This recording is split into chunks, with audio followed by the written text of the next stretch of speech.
They're going in first quarters. In general terms, their defence the last month or so has been poor. There's no other way to describe it. I know they only had 70 points the other night, but there's more to it than just their points. And throughout Trevor Gleeson's time, they were elite on the defensive end.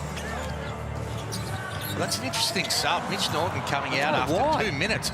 Looked like he was fresh, playing on that front foot, using the pick and rolls, finding people, and all of a sudden he's out after being out. Only played 12 minutes on Thursday, so I wonder whether there is some minute restrictions for him. Keanu Pinder. Can't be minutes restrictions after 2 minutes into the game, surely. Yeah, that is a strange one. Good take from Pinder, though. It's twice now. Just continues to evolve. That's 6 of their 9 points. Here's Travers from the corner. Got it. That's really important. These guys have to be able to make shots, and you see the amount of help that came all the way into the key against that Bryce Cotton drive. These guys have to be able to penalise that sort of help defence. 1 of 8 on Thursday, Luke Travers. Good for his confidence to knock one down early. Well, this is, as his game evolves, this is the area that needs the most improvement. And it's a big, if you think about him and his prospects of playing at the next level, this is something that he needs to get better at. He only had 25% this season, 42% in total, but it's an area where you can see real growth. Let's get to Damo courtside. Yeah, just quickly on the early substitution of Mitch Norton. As soon as there was that three-pointer hit, I did see Scott Morrison turn to his bench and call a sub. So I'm not sure if he went to the bench because he missed a defensive assignment or what it was, but it seems a little too quick for the start of the game to be dragging for minutes restrictions.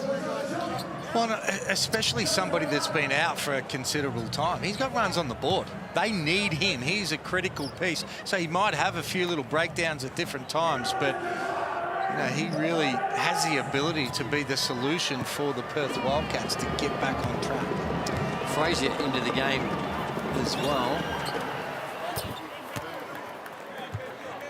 Keanu Pinder. So early, a lot of substitutions, and I guess it could be just a real short leash. We've seen him persevere with lineups throughout the course of the season, and now when it's we're playing for all the marbles, not prepared to go down that same path.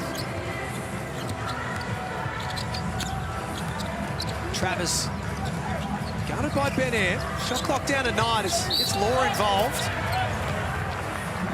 He draws a foul.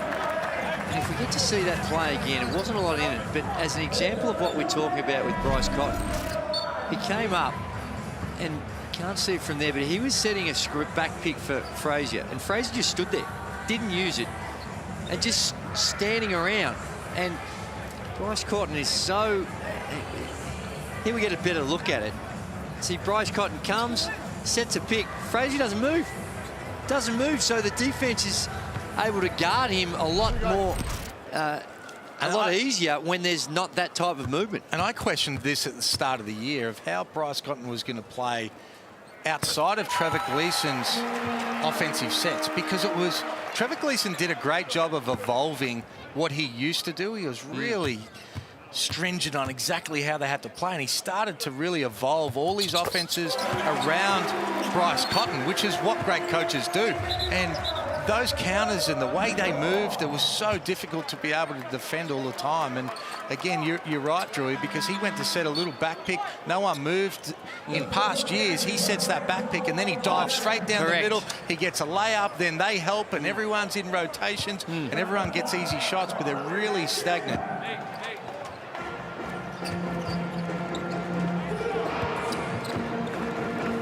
Cairns lead by 4. Won 2 of their last 5, but coming off the back of a season-low 29-point loss last Sunday. Nate Jawai, his first action in the game is an offensive foul. Player poll during the week with News Corp. Who's the most intimidating player? Nate Jawai has 29 votes out of the 75. Well, I think he's intimidating for different reasons than Bryce Cotton is. Frazier goes deep into the paint and gets an easy 2 for him. That'll do his confidence the world of good as well. Bryce Cotton, number 2, but he's intimidating for the way in which he can destroy you in so many different ways on the offensive end.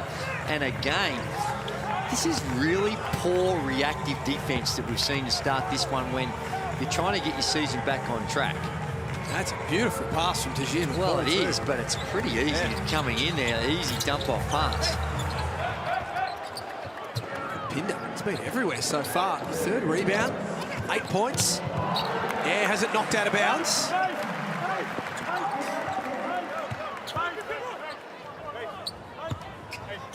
Second game as a starter, Ben Ed. Just his 5th game here in the Hungry Jacks NBL. Off the inbound, Kawat Noy plays through the contact. Finish off, loose ball, back out to the Taipans. Jawai, told to go to work by Adam Ford and does exactly that. Well, they're 6 of 9 from the field, 66%, and dominating the boards 5-2. They've come out very aggressive.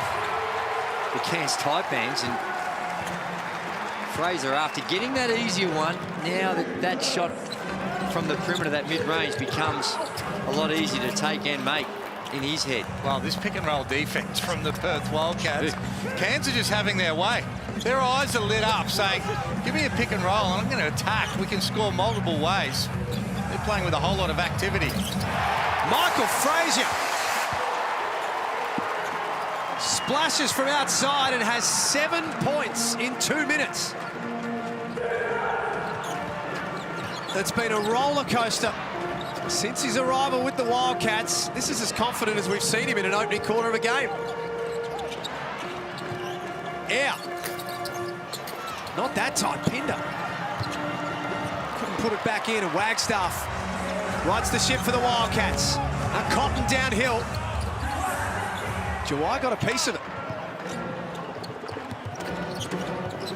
Kawat Noy pulling the trigger. Numbers against him. The Taipans lead it by 6, and Perth have conceded 20 already. First 6 minutes of the game. Cairns come out with nothing to lose, a whole lot of belief. They're attacking, they're backing themselves, they're making plays, enjoying playing in front of a big crowd, and knowing that the Perth Wildcats don't have that same intimidating factor they have over the rest of the season. Let's take a listen to Adam Ford. We're getting great, listen up, we're getting great looks in the pick and roll and post up because we're keeping it clean and space. Fraser's hit the last 5 on you, so let's look to get a little bit more aggressive on him, right? Hey, and I know I talked to you about your closeout look, Travis. I don't mind us sagging off on dudes, but we still got to honour when they shoot it, even if it's a late closeout, we've got to get out to them. The way we're defending Bryce is perfect. We're making him say, take the layup. Great help, great rebound, get out and go. Keep it simple, shake, snap. Good? If you got the lane, get on the rim. Real positive by Adam Ford, as you'd expect when you got a 20-14 lead. 20 points, that's right. This Cairns team that just were annihilated by 29 points in the first 6 minutes of this contest have got 20. And that, I think, is indicative of the type of defense the Perth Wildcats are making, but you still got to put the ball in the hole, and the Cairns Taipans have done it well in this first quarter. And I like what I heard what he's saying in regards to Bryce Cotton. If he's going to beat you, let him beat you at the rim. Close out hard, and don't give him those perimeter looks. And I think the other thing they've done is they've made him drive to the basket, but then they've been in help positions. Make him a passer now. If somebody else can make a 3, then you live with that. You don't want the best player on the team getting it done. Wagstaff and 1. Nice take from the veteran. 10 minutes and 48 out there on Thursday night in their loss to Adelaide. Did not score in that time. Damien Martin in that timeout was taking a listen to Perth coach Scott Morrison.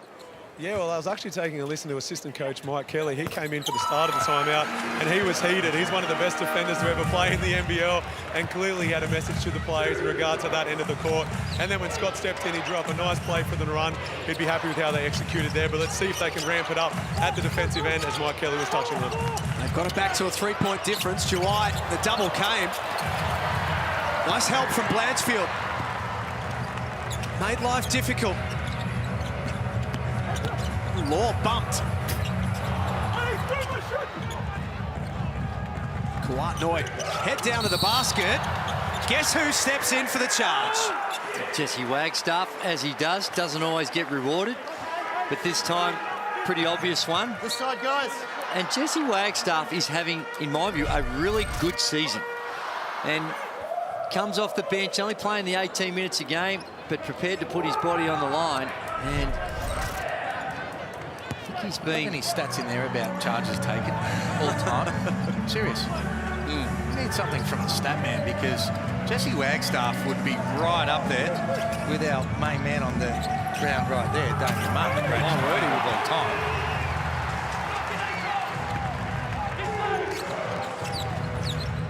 Perth have scored the last 5. They've been good since the timeout. Back to a 1-point differential. Jawai. Fouled by Hodgson, who got some ball, but got a bit of arm as well. Damien Martin courtside. Guys, I completely agree. I reckon Jesse Wagstaff's drawn more charges than any other player in the history of the NBL. And before that game, they actually celebrated his 400th, which came up a few weeks ago, but they wanted to get Ricky Grace, the legend himself, out on court to present him with a little trophy, because tonight they do have a lot of former Wildcats in the stands celebrating the 40 years at the clubs for players like Greg Hire, Brad Robbins, Mike Ellis, Eric Wattis, and Ricky Grace, who I just mentioned, just to name a few, in the stands tonight. Geez, there's some names you two would be very, very familiar with. Certainly, they've had just so many good players, so many great teams, championships for such a long time, and the fans have always got behind the Wildcats.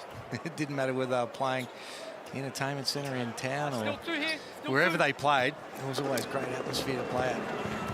Certainly was. And I mean, Damo, I don't even think he might have been alive back in 1984. He's still a baby, but I remember playing at the old Perry Lake Stadium when they first started. I reckon it had a capacity of about 800.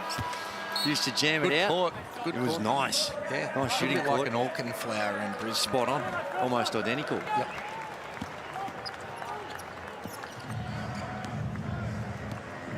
Mitch Norton checks back in. Jared Tenney in for his first minutes of the night for the Taipans as well. Blanchfield.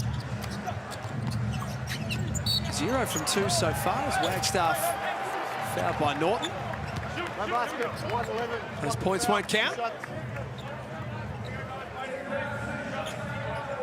Jesse Wagstaff, a 6-time NBL champion.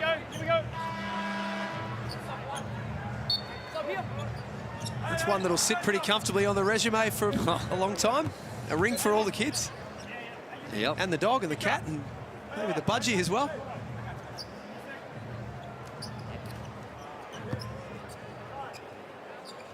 He's on the free throw line. It is, and I don't know what year they actually went away from the jersey that they're wearing, but I think it was probably, was it the first 5 years they didn't make the playoffs and have made it ever since. So I'm not sure whether if the change of jersey coincided with them starting to win championships. Oh, they're a superstitious. This might be a bad omen. They're a superstitious bunch, the Wildcats, and particularly their fans. They were having conniptions about Bryce Cotton wearing the headband on Thursday night. I saw on Twitter pre-game, McCall just walks into that too.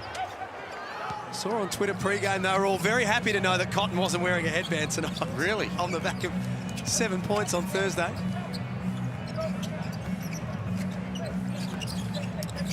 Scoreless in the first quarter. Not out there at the moment, though. It's Wagstaff in the low block. Giving them a nice punch off the bench. Has 7 points. Pinder into the paint. No foul call. Again, a little on ball, pick and roll, and they need to figure this out, whether they need to switch, hard show, trap, do something, but just passively exchanging is not working. Now, down the other end, things are starting to tick over. And that's the little slip that we were talking about. Hodgson stepping to the basket, picks up an easy one. 10 points for Pinder already. Jarrett Kenny feeling good from the corner, right in front of the Cairns bench. Taipans 3 of 5 from deep in the opening quarter. Well, for a team hell-bent on being able to turn around their defensive fortunes, this is not it. Hodgson has the size advantage and got rid of Bull Qual. Got upstairs for the jam. There might be a suggestion of a bit of a flop there as well. Just collapsed.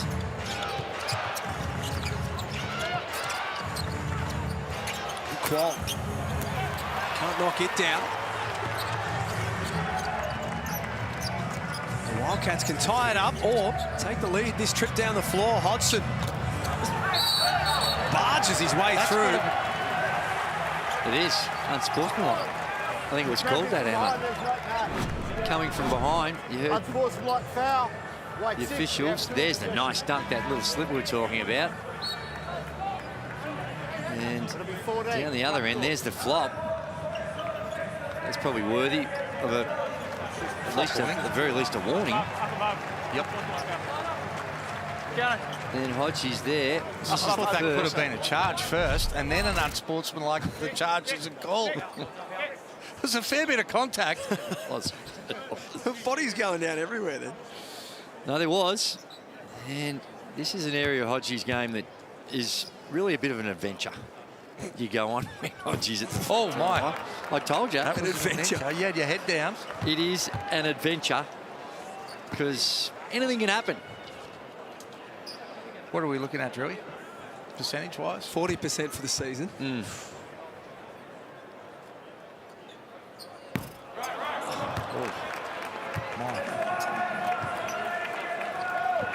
Now, this is not a new phenomenon for him. It's throughout his entire career that he's had some issues. But this year, they seem to be exaggerated a little bit more than That what wasn't we've even seen. close to it. They were two really bad misses. He could have thrown that like the guy did for that half-court shot. Yeah. Overarm and got closer. Well, it is. That is a great sign for the Perth Wildcats, though. Mitch Norton hitting that three from the corner. We know he's important at the defensive end, but I think he's capable of doing a little bit more at the offensive end as well. Well, Mitch Norton this season has actually done well on the offensive end. Perth Stepping up more. Yeah. have had to scrap and fight, but they've found a way to lead it by one at quarter time at RAC Arena. Saturday night basketball in the Hungry Jacks NBL.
It's more interesting.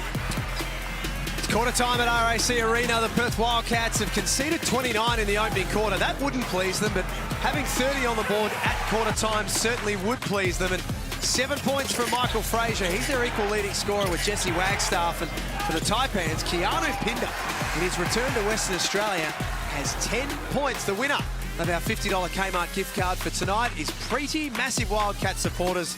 They love going to games, and this is a very, very important game for them tonight. No question about it. Hammer, what did you make of the opening quarter? Well, it's interesting, wasn't it? The defensive efforts from the Perth Wildcats simply weren't there. They need improvements in the bigger picture for them to make the playoffs and then have a chance to be able to try and win a title. But well done to the Cairns Taipans. They've come there through the first punch. They're playing with a little bit of confidence with nothing to lose. Nature White is fouled by Mitchell. It is. The Cairns Taipans, not just the 29 points, but they did it at 58%. And that is an indication of the level of intensity that you're playing on the defensive end. When a team can score that easily with those types of numbers, and they were 3 of 6 from the three-point line as well. So on the flip side, like you say, not a whole lot different for the Wildcats because they were at 55%. Now, across the course of the game, the records of these two teams would indicate that the Perth Wildcats have the far better chance of sustaining it. But as my old man used to constantly remind us, you never give a sucker an even break. And in that first quarter, they gave the Cairns Taipans more than an even break. Taipans are in a little omen for their supporters. They're undefeated, Cairns, when they score 29 or more in the opening quarter of a game this season. McCall stole it away, and then the little Euro inside. Great take. You see a little stagger screen for Cotton there. They just top blocked it. And then there's no counters for him to be able to run off as see Cotton get a wide open one there. 0 for 3 to start this game. 0 from 4. Juk Deng dumps it in down low to Jawai. Bullet past baseline. Back out for air. His second three. Good job, young fella. Taking his opportunity with Scott Machado out tonight. Steven Zimmerman also out tonight. Ben Ayres' first couple of games as a starter have been very impressive. As is that jumper from Vic Law. McCall's got 8 assists already in this game with 8 minutes to go in the second quarter. The Perth Wildcats have got 6. He has been really active, making things happen. He is 5th in the competition in that stat, but yeah, with 8 in a quarter and a bit. Oh dear. Gonna boost those numbers. Frazier left wide open. Not that time. Loose ball spills to Norton. He's able to lay it up. Timeout by the Taipans. As good as they've been offensively, they've given Perth a couple of looks defensively. They lead it by 3. It is. I think it's a good timeout. Looked very stagnant in that defensive transition. Looked a little soft on the defensive boards here. And just Norton walks in. So straight away, Adam Ford understands you got a little bit of a margin here. So just give the guys, as much as some advice, just give them a bit of a rest. Perth coming off a game on Thursday night against Adelaide, which they lost by 12. The Taipans haven't played since last Sunday, albeit they are depleted by a couple of injuries that we mentioned not playing tonight. Let's get down to Damian Martin. Royalty in his own right, but he has one of the greatest names in NBL history alongside him. You're exactly right. I'm here with Wildcats great, possibly the greatest Wildcat of all time, Ricky Grace. We're here celebrating the 40th anniversary of the club. You got named, obviously, as a starter, no-brainer in that team. What are your thoughts of the club? It's just been a great organization, a great city to be a part of. Just a perfect combination of great ownership, management, players, fans. It's just been, it's just been a perfect combination of all 3. I don't want to put you on the spot, but I do see Vlahov, I see Watto, I see Mike. Favorite teammate of all time? Man, I get in so much trouble. Everybody wants to have favorite this, best that. Let's just enjoy 40 years of a culmination of greatness. And if you could play one-on-one with Bryce, who's winning? Man, Bryce is an incredible player. I've enjoyed that whole conversation, and I'll just enjoy just listening to you guys have that conversation. Don't listen to him. He's being modest on the walk-up. He's like, man, I've still got B. I've still got Bryce. Hey, it's all good. It's all good. It's all good. Absolute legend. Thanks, Ricky. On your day, mate. Tell you what. Ricky Grace, what a player. Ricky's a bit old to be able to take him one-on-one now, isn't he? Still looks fit. He is fit. Drew and I were lucky enough to play with him at the 2000 Olympics, represented Australia. Good man, what a career he had. Superstar, and he would lock people up. He might not score like Bryce, but he'd be able to certainly give him nightmares. Played against Ricky in his first game in Australia, down in Geelong, and no one knew what to expect, and this guy came out and he knew he was going to be a superstar from day one. Pass out of bounds. Fraser did well. That's the sort of effort that ScoMo would like to see. Guys flying around, getting in lanes, deflections. Hodgson ran straight into a brick wall in the form of Nate White. And that's where you see Bryce Cotton. He was on the other side of the court calling for the ball, and that's where the rest of the Wildcats have to have some patience as well. Try and get him a little bit more usage, get his confidence up. He didn't get it on the first go, he gave it off. Now he needs to work, get into another little dribble handoff, because he'll find his teammates as well. But I think he needs a little bit more of the ball to make things happen. What's up, please? What's up? Go. A little bit of blood for Matt Hodgson. He got dobbed on by Nate White. Well, he did, and Hodgson is another one that always gets into foul trouble. That last foul he didn't need to do. He missed the shot, and just too much of an overplay. And it's a foul that they're the ones he needs to avoid to stay out of foul trouble.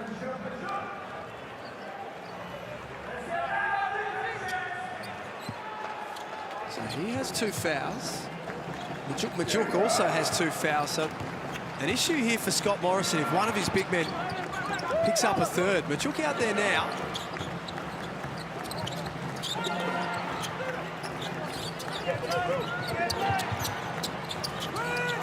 Pinder worked hard to get position over Law. This is on the run. Nate White a little sore. Out of that last rebounding contest too is Cotton. It's Blanchfield involved. Here's to back it out. The shot clock winds down to 10 for Vic Law. He has 9 points. He is a genuine star, Vic Law. He can do it in so many different ways. He can put it to the floor. He shoots the 3-ball, and that touch that he has in that mid-range and around the basket, like we just saw then in traffic, is as good as any in the competition.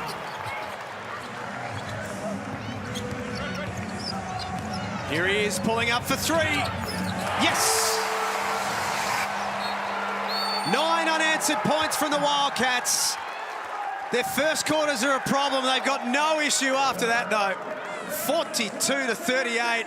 Vic Law up to 12 points on 4 of 6. 62% from the 3-point line for the Wildcats as well. 42 points with this many minutes to go in the half. This is a way you get your confidence up, by being able to put on a show like this. And again, you want Vic Law, you want your best players to be able to feel good about themselves at the end of the season. He's got 12. Keanu Pinder has 10 for the Cairns Taipans. And Michael Fraser deserves a bit of love right now. 7 points. He's got a couple of steals in there as well. Has had to go through the ringer in terms of coming into this organisation and not clicking and then being sat down. And well, being a pro when you've got John Brown, the third, coming in, and you're still hanging around, and you're concerned about your own playing future, and that's sometimes a big hit to your ego, and also what lies ahead, and what damage that will do to your own individual prospects. And to be a pro and still be engaged with your teammates and not throw the toys out of the cot and soak it up and stick around and eventually get back on the roster. He's had to deal with a lot, and full credit to him the way he's come out here this evening. But that actually might help him, Drewy. It might, because throw the shackles off. Well, you're worried about your job. You end up getting sacked, which is virtually what he did, and waiting for Brown to come in. It didn't eventuate, so it's almost like he's got nothing to lose. He knows he's here now. there's only upside for him, so he should play with a little bit more freedom and know that it's a second chance that he probably didn't think he was ever going to get. And you speak to people involved with the Wildcats and even around Perth basketball, they say he's just been so professional, and the players love him. There's definite support from a player's perspective. And here's the thing also, when you think of Adam Ford and the time that he spent with Trevor Gleeson, he's actually incorporated a lot of flex action into his sets as well. And that last one there, Jesse Wagstaff getting caught up on that flex screen, which he has done and his teammates have done to their opponents for the past 10 seasons or so. Blanchfield, catch and shoot. His last touch by Noy. Let's get to Damian Martin courtside. Yeah, I jumped in on the Cairns Taipans timeout, and 40 was all about defense. Expect him to switch 1 through 5, and then he challenges players to get in the stance, contain them one-on-one, but any on-ball screen, expect to see that switching defense. Wagstaff. Can't add to his tally of 7 points that time. We might as well switch with this lineup here because it's pretty similar across the board. So for the Cairns Taipans, it's a long, Athletic. yeah. Noy putting the ball on the floor. Just to send it back out to no one. And right there you saw one of the drawbacks of the flex, because the drive was on, but they were running a flex cut into that low post. And these days, you see a lot of 5 out for that. It just becomes an individual game, one-on-one, penetrate, there's help, kick, shoot the 3. But trying to find that balance, and the teams that find the balance, I think, here in the NBL anyway, get the best out of it. Cotton comes back in. Wagstaff for 3. His first treble of the game. 35% from outside the arc across the season. His second Wildcat into double figures. Pinder has found that they're going a little tougher, but Vic Law off the court has opened the door for Pinder. How much of a different player does he look this season? Totally different. As opposed to what we So saw much last. more poise. Some of his decision-making was head-scratching last year. Off the charts head scratching, like something's wrong. Yeah, you're thinking this guy doesn't have the basketball IQ to go to the next level. But now, like he's using, look at just the poise of evaluating, just that little hesitation on the dribble, then he drop steps, nice little touch over his left shoulder. I think a lot's to do with the opportunity he's been given and the extended minutes. He knows if he makes a bit of a mistake, he's not going to get yanked straight away. Last season, it was the way he was being played. A lot of the times it was for relatively short minutes with a real short leash. And as such, There's a reason for that, though. Correct. But as such, he was like he was rushing things because he knew he had to do something to get the opportunity to play longer. Came through the WA underage system. Coached by Adam Ford in the WA under-20s back in the day. This time got to his left hand, unstoppable in the low block. He's putting on a show. 14 points now, 6 of 11 from the field. He's got the 5 boards. He's yelling, show me the money. And the ball right now. The price has gone up, he's telling them. Scott Morrison calls a timeout. All right, that's post play. I like that post play. 14 points, 5 rebounds, a block and a steal. It's not hurting us, right? So we'll talk about any handoffs, get through. So if you got Wagstaff, the moment he squares up, you stay on him so we don't switch the handoffs. If you're Majuk out there, let's play you with that drops coverage. But if it's Bryce, you can get out there knowing we can't switch it if we need to. So we're home base. We can switch the on balls 1 through 4. Let's have you on the drops. You can be a little bit higher with Bryce Cotton. Understood? We're just bringing it back to what we've been doing 80% of the season. Hey, the offense is clean. Keep going back to you. Good job. A lot of positivity in this Cairns huddle right now, as there should be. Well, without Machado, I was expecting more extended pressure, really test airs and the ball carriers. But we haven't seen a lot of that from Perth. They've been able to come down, get into their sets, run their action, and it's been a little reactive by the Perth Wildcats on the defensive end, and as such, they've been able to find a way to get to the destination. The destination throughout much of it has been down to Pinder, down low.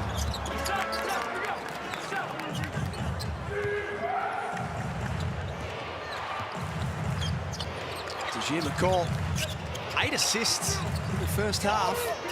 We've still got 3 minutes before the main break. Back down to Pinder. Got through Law and Cotton and draws a foul. Well, that time they send the double team from the low. And you see Bryce Cotton coming from the underneath and just splits the two. Just left too much of a gap. Yeah. Cotton. It's almost like he thought he was going to be able to pick it on that next dribble. Pinder picked it up, realised there was a double, step straight through.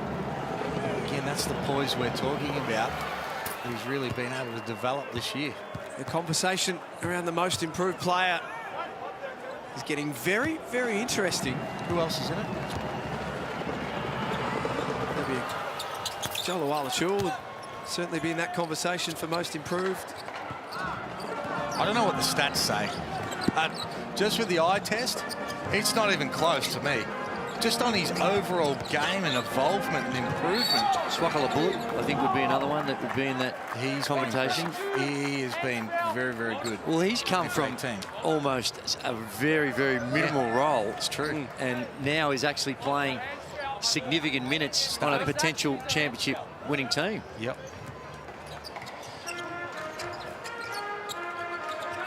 Get back to that shortly. Cotton. Got it. First field goal of the game. He throws his hands up in relief to see one finally go through. 1 of 6 now. 1 of 3 from the threes. He's got 5 dimes.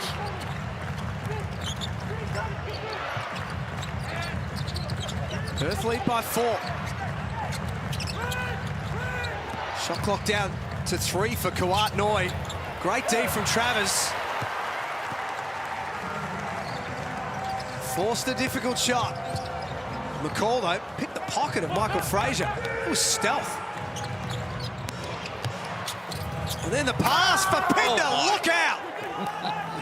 Oh, that was a beautiful pass by McCall. Wasn't it? He knew exactly what he was doing. He knew where his trailer was before he even put his head down and decided to get on the rim.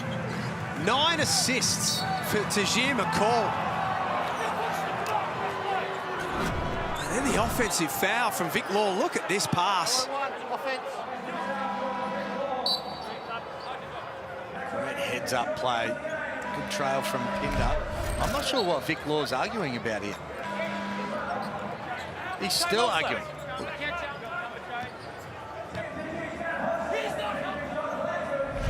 That's his 3rd foul. You can see the frustration with him and with coach Scott Morrison.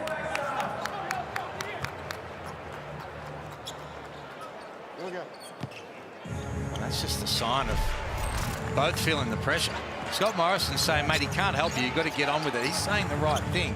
There's no doubt there's an element of frustration, extra pressure that Vic Law, you don't get that in Brisbane. When you go and play for the Perth Wildcats, the expectations are you're winning home games and you're giving yourself a chance to win championships. And right now, they aren't getting it done.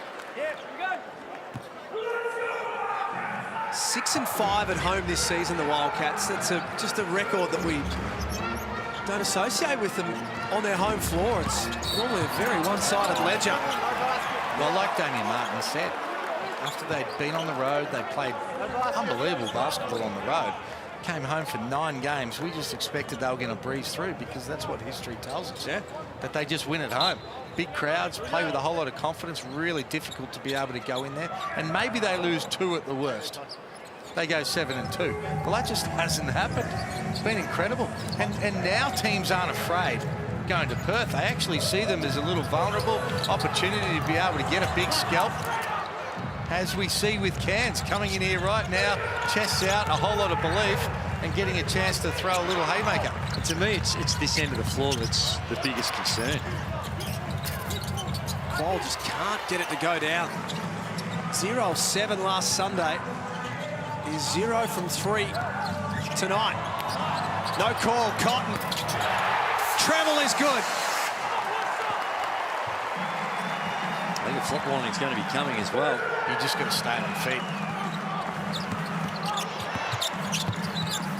It almost came up with a steal from Ben Air, who played through and helped himself to another 2. He's got 8 points.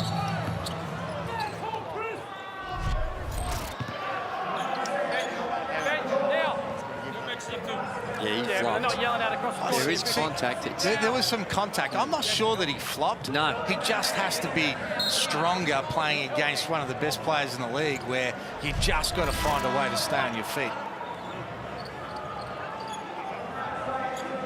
Tuck your shirt in, too, while we're getting all these rules out. Scott Morrison, the Wildcats coach in his first year, is feeling the pressure right now, no doubt. You know why everyone's mad? Royce has gone 6 quarters without getting a foul called for him. That's why everyone's mad. Again, just trying to sow the seed. Bit of water on the floor, so that tidying that up as well. 48 points this Cairns Taipan team have on the board, and we've still got 35. They're not done yet. They're going to get another crack at it. I mean, that's a lot. On Norton's drive, I signalled 42. It should have been on 25, was my mistake, so we've just changed that. Okay. You heard the explanation from our senior official, Chris Reid. There was a foul a couple of minutes ago that was given to Bull Quoll. Actually, will now go to Keanu Pinder, so that's his first. No major issue. Here's Cotton. Foul! 3-ball goes down. 1 to come. Well, he was 0 of 5, and now he's 3 of 8. He's hit his last 3, and they've all been 3s, and he's going to work his way to the free throw line for a 4-point play. And that's tough. This is a tough assignment for anyone in the competition, let alone Ben Ayres, who is playing his, what, 5th game? Yeah. And again, he's playing him like you play normal players. Yeah. Not Bryce Cotton. He's just trying to stay between him and the bucket. But the way they started the game was to be able to funnel him, take that shot away, make sure he puts the ball on the floor, drive him to the help. He's too good if he gets to play one-on-one and use his step back like that. Perth should get another look at it. 6-second differential between game and shot clock.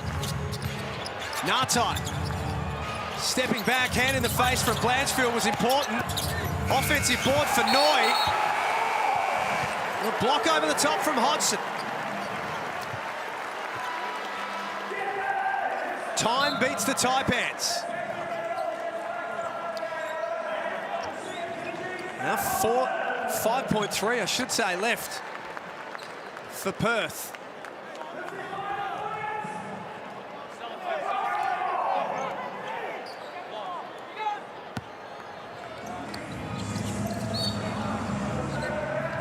Ball deflects that out of bounds. Plenty of time. They don't need anything long either. Just something to the middle and allow their wings to be able to run on and get a dribble or two. Plenty of time. Ball's in the hands of the right man. Here goes Bryce. Gave it up for Frazier, who didn't get it away. Perth lead 55-48 at halftime. Come on, Bryce. That's your shot, baby. He's made 3 in a row. He put his hand up and said... Slipped. It must have slipped. Had an oopsie. But this has been a great half by the Cairns Taipans. 48 points coming off a total against Melbourne United in their last game to 63. So they've found some ways to score. Here's Damien Martin. Yeah, one of the players helping at the score is 10 points to Jesse Wagstaff. What are your thoughts of the first 20 minutes? Look, I think our energy's up. I think it's where it needs to be, but, you know, 48 points, that's a hell of a lot of points, especially in the 29-point first quarter. So probably that'll be the subject in the locker room. And 10 quick points for Bryce. It must be good to see him dropping 3s again. He's very good. You can't hold Bryce down for too long. He's exceptional. Best of luck in the second half, mate. Jesse Wagstaff's been important, as has Michael Frazier. Playing through adversity, has 7 points in the opening half. Bryce Cotton, the leading scorer for the Wildcats. In fact, it's Vic Law with 12. Cotton and Wagstaff with 10 apiece. At halftime, the Wildcats lead 55-48 on a celebratory night for them. We'll come back with the halftime show next.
Great to have your company for Saturday night basketball at RAC Arena. The Perth Wildcats celebrating 40 years in the yellow jerseys tonight. Started to get their act going in the second quarter. They won it 25-19, and at the main break, they have a 7-point lead. Well, they'd be happy if the Perth Wildcats with the 55 points, and they've done it at a really good clip. They're shooting at 55%, but ScoMo, all he'd be talking about in this half-time, I suspect, would be what are you doing on the defensive end? They've been given just playing highly reactive, and this man, Keanu Pinder, has led the way with the 18 points, 7 of 12 from the field. He's also got the 6 rebounds. And if Perth Wildcats are going to turn around their recent run of outs, it's got to come from defence. And Hammer, this has been pretty poor on the defensive end by and large. It's concerning, and I can't wait to talk to Damian Martin because we know what he did at the defensive end, and this is not it. But have a look at that at the offensive end. Bryce Cotton getting hot in that second quarter is a great sign. Vic Law, 12 points. He's got a few fouls. But Pinder, he's been the shining light for the Cairns Taipans. Can he keep it up in the second half? Both teams shooting the ball at such high percentages because the defence isn't great. A little bit of intensity, but both teams need to be able to pick that up. Rebounding's pretty even, assists pretty even. McCall with what's he got? 8, 9. He's got all 9 assists. That's incredible. Going for some sort of record. No Scott Machado and no Stephen Zimmerman tonight. That's created even more opportunity for Keanu Pinder. And boy, has he made the most of his opportunity tonight. Has been absolutely excellent for Cairns. Has set the tone for them. Oh, absolutely, and they've made a target of him. He got it going early, he made a few baskets, and we saw in the timeout that they just wanted to keep feeding him. Look at the touch of the big fella, the little dream shakedown low, following up, and when you start to you see your score ticking over, it picks up in other areas, and the work on the glass with the 6 boards and the aggressiveness on the defensive end, and then beautiful down the middle dunk. It's been an impressive performance from Pinder, and it's going to take that and more. And we talk about the Perth defence, but the Cairns Taipans giving up 55. It's only been their offence that's really kept them in the game. Let's get to Damien Martin, courtside at RAC Arena. I think he's finished signing autographs and doing the stuff that Damo normally does for a Wildcats home game. Damo, giving up 48.5. Jesse spoke about it with you a few moments ago. It's pretty uncharacteristic for the Wildcats. Yeah, at the start of the show, I said I think they should be picking up full court, turning the point guard twice in the back court, then getting in denial lane so they can't have any kick aheads. Ignore that, it's out the door. Let's just try and score more points than the opposition. Well, I'm pretty sure, Damo, that wouldn't have been by design, obviously. And they've been poor on the on-ball screens, and even down the other end, they run that little flex cut to get Pinder into the low block, and they're not taking anything away from them. You're exactly right, and one of the things that's easy to do but also easy not to do is communication, and I don't hear much communication out there on the switches, on the pin downs, on the staggers, and defence starts with being in a stance, playing with your hands above your waist and communicating. And right now the easy things, like I said, that are easy to do are also easy not to do, and at times they're not doing it and they're getting punished on the scoreboard. But I would love to see Jesse play more minutes. His energy has been contagious. Michael Frazier is playing with energy, and Nordo's only had a tick over 8 minutes. I'd love to see much more than that in the second half. But they've spoken about it game after game. Everything that we're saying and you're saying has been said, but it's still not happening. This is un-Perth Wildcats like. We haven't seen this, Damo. How is this going to turn around? Because if they don't turn it around, they're making up the numbers in the fourth. Yeah, I think it comes down to the guys looking each other in the eyes and say, OK, what's good enough right now? Tick that box. And what isn't? And right now there's a few things they'll want to address to the defensive end. And it starts with internally just saying, I'm not going to be the guy to let my teammates down and give away 2 easy points or an uncontested shot. So it's not about the coaching style. It's not about the game plan. It's about the individuals. And I believe they've got the ability to do so. Jesse Wagstaff's a fantastic leader. He's not afraid of having that conversation. So are Mitch Norton. Bryce Cotton loves to win. He'll do whatever it takes to win. But it's a matter of now doing it and then implementing it out there behind me on the court. Damo, before we let you go, just tell us what the night is like. It's a special night for the Wildcats, celebrating 40 years. You spoke to Ricky Grace in the first half. There's a lot of famous faces around. I'd imagine a lot of good memories tonight. You're exactly right, and even the way Jesse Wagstaff was introduced, he got to run out on the court with his 2 daughters and his son. Then he gets to shake Ricky Grace's hand and then get an ovation from the crowd, and that kind of typifies who the club are. One, it's about the players, it's about recognising the history, and it's also the club and the Red Army. So I just love being here tonight, seeing all those greats in the crowd, some former teammates who are rubbing it in that I'm working while they're enjoying themselves, but I'll catch up with them afterwards. And we'll catch up with you in the second half. It's Perth leading 55-48 at the main break. Don't go too far. The third quarter is coming up next here in the Hungry Jacks NBL.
Third quarter not too far away at RAC Arena. The home team leading 55-48. They've got the Tasmania Jack Jumpers breathing down their neck in 5th position. Every game now a must-win game for the Perth Wildcats. And Tajir McCall, who's top 5 in the competition for assists, has 9 in a half of basketball. And no turnovers, which is another thing. And the other extraordinary thing, no other player... Is that right? He's got 9. Yeah, no other player's got an assist. No other player's got an assist. And he's got 3 steals to go with it. He's been very active. The no turnover factor is a good one for him. He does lead the competition in TOs. Been very clean and efficient in this first half. Matt Hodgson wearing the blood jersey, number 32. This second half. Really good switch there from the Cairns Taipans. Little step up from Bryce Cotton. Trying to pick and pop, but they were awake up to it.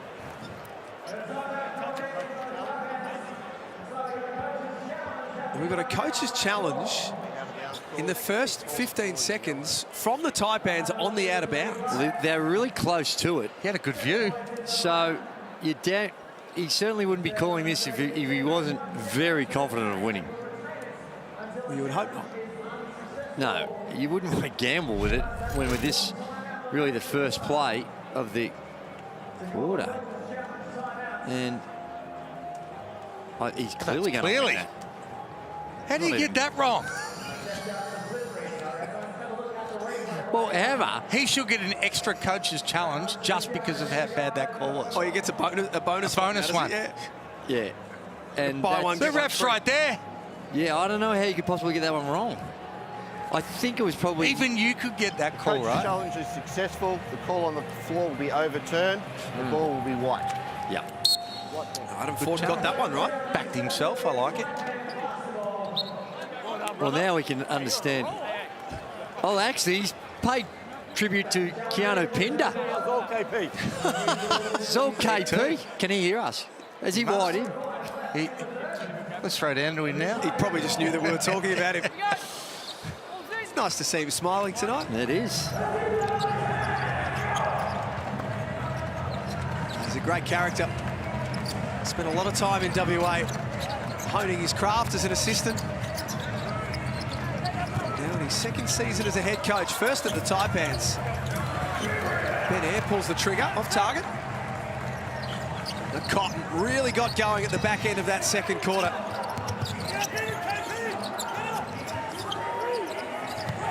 Hodgson back to the basket. Shot clock at 9. Had the position in the low block. Too tall.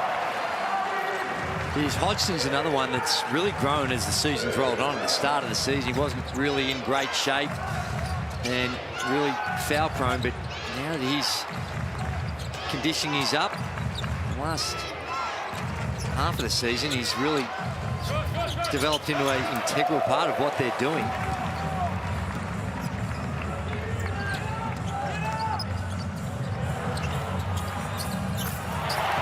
Great find. Bryce Cotton, little screen, pick and pop from Law. Full little left-hand pass over the top from Bryce Cotton. And as the Cairns Taipans now start to struggle to score, it's getting really messy. And for all the good things that Keanu Pinder does, that is a poor shot. Cotton on the move. Fouled. That doesn't go. 3 free throws coming. Perth have scored the last 9 in the game. Well, you just can't pick Bryce Cotton up that deep. The pickup points have to be in the backcourt, and that's that pass that we were talking about from the pick and pop. Good heads-up play from Cotton. And his usage is up. He makes people around him better, but there was the pickup point. They picked him up inside the three-point line, and now you're in trouble.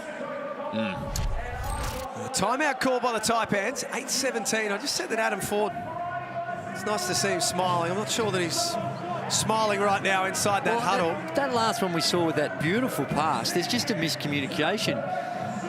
Bull Qual, they both went and left Vic Law wide open, and the hook pass was there. If you're going to switch, you've got to switch early and get that done. Tajir McCall, we spoke about it, has 9 assists in the opening half. Let's just have a look at a few of these dimes. And we've gone back started to track our way through the history books. McCall has 9.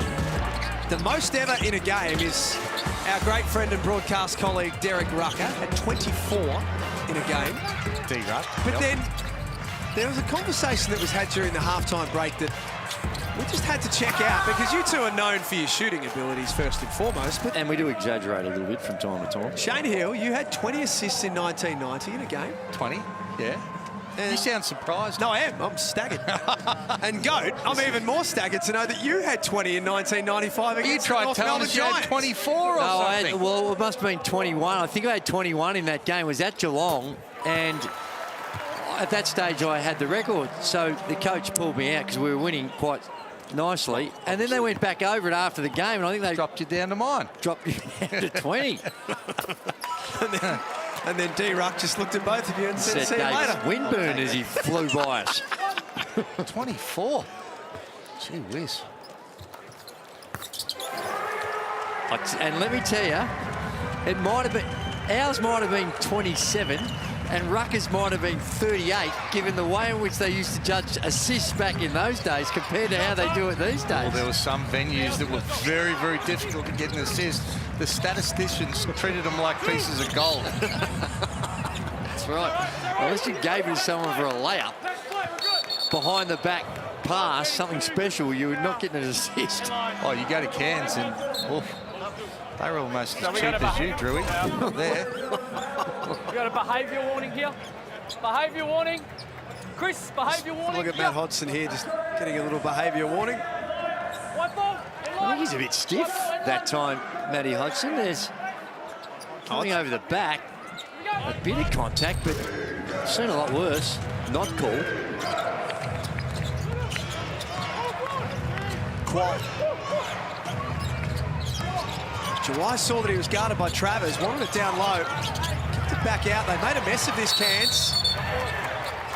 Pinder dives on the loose ball, but 12 unanswered points for the Wildcats, and Cairns have not scored in this third quarter. Well, that's what we spoke about at the halftime break, that we knew that the Perth Wildcats would be focusing in on that part of the game, and they've come out and really made life a whole lot more difficult for the Perth Wildcats on the offensive end.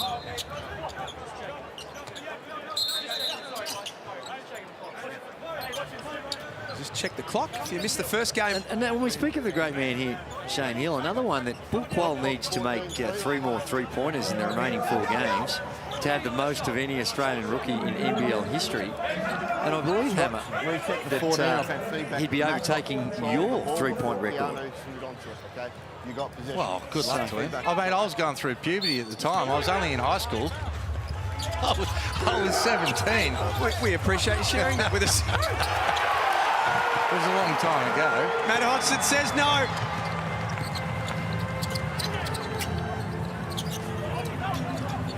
Blanchfield wants to get involved. 0 from 4 in this one. He's got a donut. The Taipans in real danger of this slipping away. Pinder took it to the rack and straight at Matt Hodgson. He's picked up his 4th. And again, it was a simple, that time a little dribble handoff, but any sort of screen and dive or... But see, I'm not sure why Bryce Cotton's going over that. There's just if no you're switching, need. If you're switching, you don't. If you're in switching but defense... I don't even think they're switching. I think he just got caught going over. He needs to... He's playing against air. He needs to get through that and release the pressure from anybody else and stay between the man and the basket. And that sometimes can happen. You look at Air, and yeah, he's had a decent one, 3 or 5 from the field, 2 or 4 from threes. But what's probably happened in the halftime break, you're talking about ball pressure, get up and in, and you can't do that at the expense of the scout, though, and how you've got to play. So you've still got to bring that energy at the appropriate time in those half-court sets. And you're right, in that set of circumstances, you just gap that little dribble handoff, and you don't need to switch, and you can deal with it that way. Take away the roll option.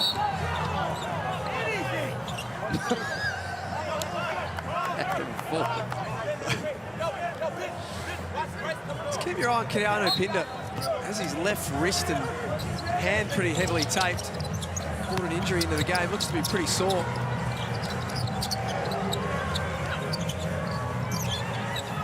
Cotton. Law kept it alive, and there's Fraser. Pounces on that loose ball and takes himself up to 9 points. This is one of the better performances we've seen from Fraser in a Perth Wildcats uniform. Looks composed, doesn't look stressed at all, and taking what's given to him. Jawai has to contend with 3 defenders. Pinder, 2 more. 22 points in the game now.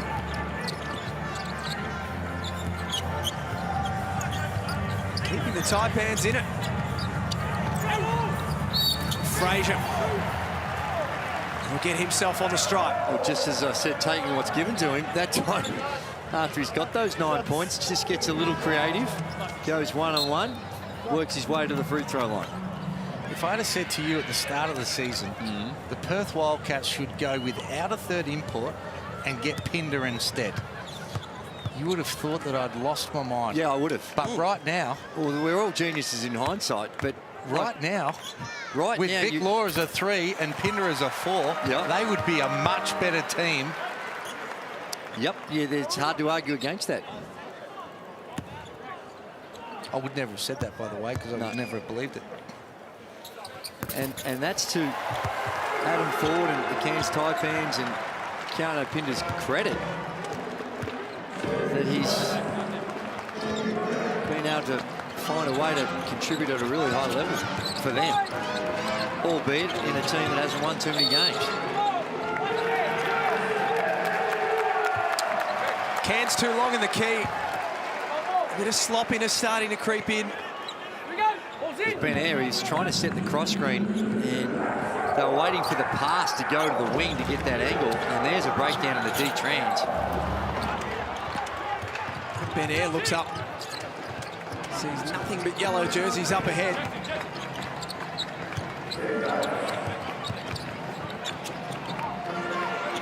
Jawai posting up on Majuk. Found McCall, but he was trapped underneath the basket.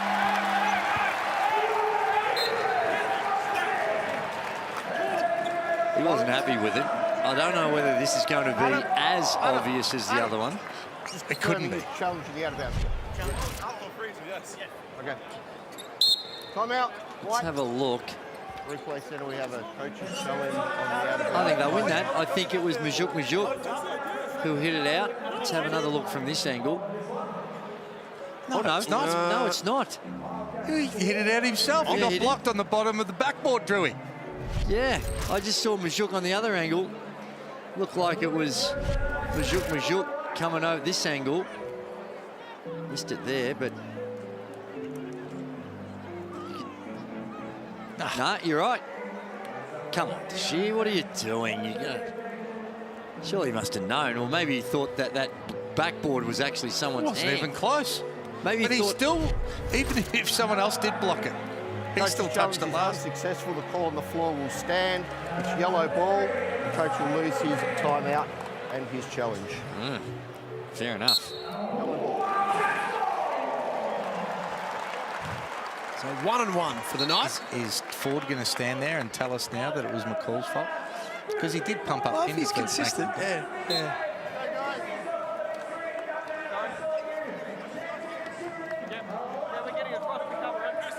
67-52, the earlier game tonight between Melbourne and Brisbane.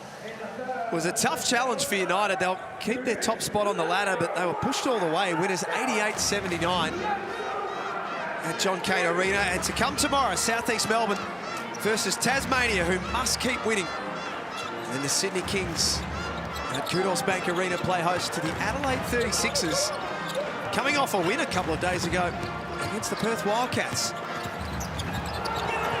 Fraser lost the ball.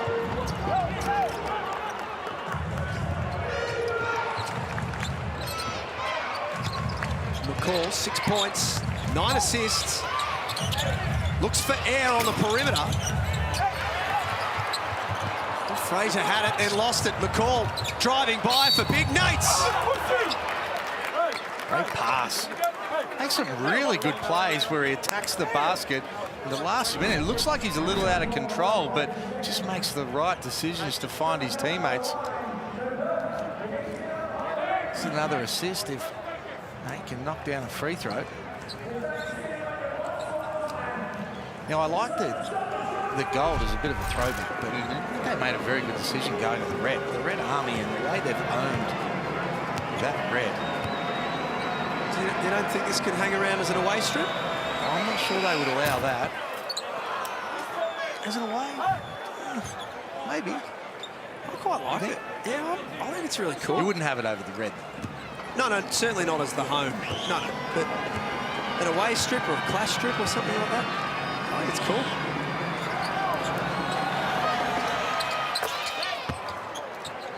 I wonder why they ever made that change with the change of colour.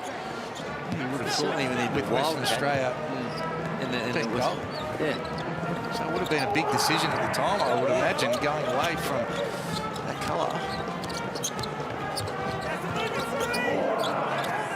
Frazier pulls the trigger on a 3-ball.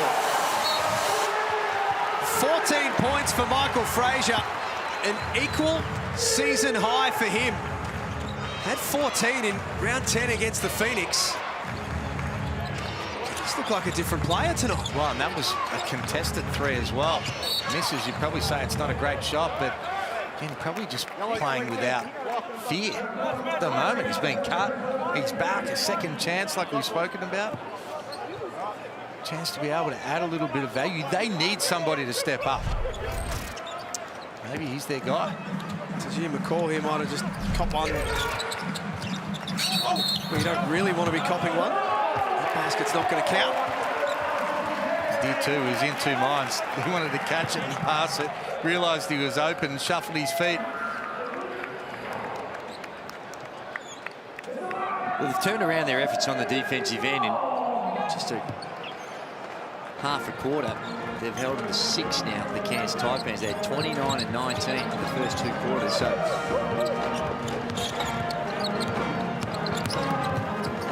Cotton, beautiful look for Frazier. Loose ball spills out, Wagstaff. Gives Perth another opportunity. Cotton found Travers. Sensational. beautiful pass by Bryce Cotton. He assessed that situation as he was driving. As soon as he went in the air, he knew where the help was coming from and who the punishment was going to, where the punishment was going to come to. And Travers with the easy 2. And that's that movement we spoke about. The play before, he'd come off a step up, got a piece of the paint, great pass out to Frazier. Shot was missed, offensive rebound. Then you see him cutting again. He's so unselfish that he can make other players better around him. It's not just about his scoring, but you need to continue to go at him and allow him to be able to get active, as Damian Martin said at the start of the game. Keanu Pinder, career high night for him. Previous best was 21 in round 18 against the Breakers and the Phoenix. He had 21 in both games of that round. His finish to this season has been remarkable. Now has 24 to go with 6 rebounds. Cotton bringing everyone into it, this time Law. Second time, scores over the top. It's becoming very easy for the Wildcats now, the quality of their shots that they're getting on the offensive end. Just 8 points in this third quarter for the Taipans. As good as they were in the first half, it's getting a bit messy, and that's a travel from Pinder. Well, the big difference is not so much on the defensive end. Their defense wasn't great in the first half. It's just that they were able to keep that scoreboard ticking over. And now that there's the travel, you saw the shuffling of the feet, changing of the pivot foot before the ball hits the floor. And it's just that not being able to score, and give the Wildcats some credit. They've come out but taken a few things away. And they're getting their reward. This is really what we expected to see at the start of the game. Exactly. The mentality of being able to come out, put a foot on their throat early. It didn't happen. And it gave Cairns a little bit of confidence early to be able to roll with it after half-time. Oh, dear. We've got a problem here with Vic Law. He literally standing wet. He slipped over. Were you right here? A little bit of perspiration on the court. Oh, yes. His foot got caught behind him, and that didn't look good. There. His fist landed on his own foot. Oh, that could be nasty. Don't like to see that. Hopefully he's okay.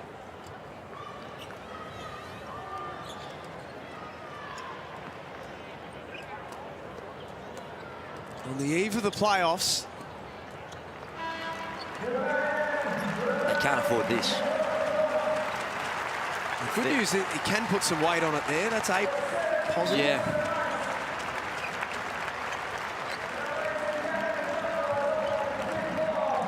Yeah, hopefully that's one that he's able to walk off. Did look nasty at the time.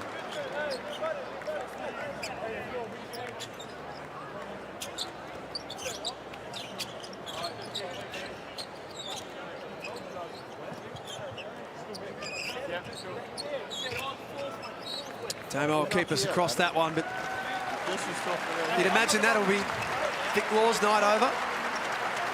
17 points, plus 13.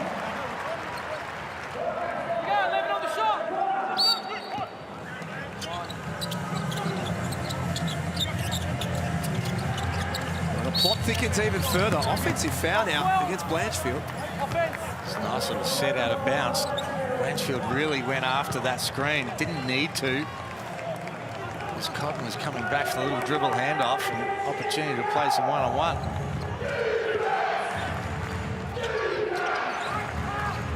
Jared Kenny back in.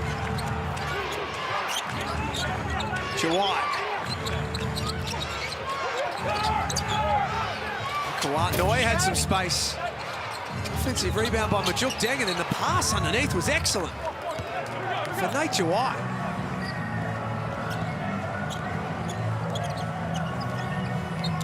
$12 points, a former title winner with the Perth Wildcats. 2016 championship team.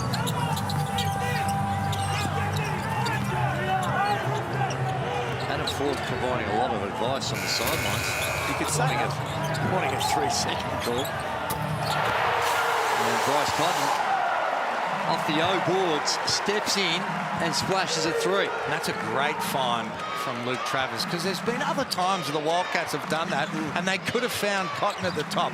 That's how you get your best players going and your role players. You had the Warwick Giddies and these guys and the Mark Bradkeys that when they felt they needed to be able to get you a basket, be able to do it. I had the Shane Frolings and the Robert Sibleys that would do the same thing. And I feel like when your best scorer's down, this is the time where other guys need to stand up and try and get him a couple of easy ones to get going.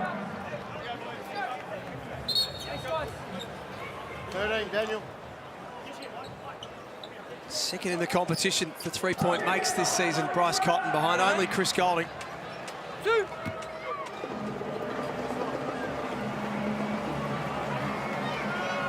Majuk Deng. He's had only one field goal attempt for the game. When the teams played in round 5, he had 27 points on 11 of 18. He was outstanding that night.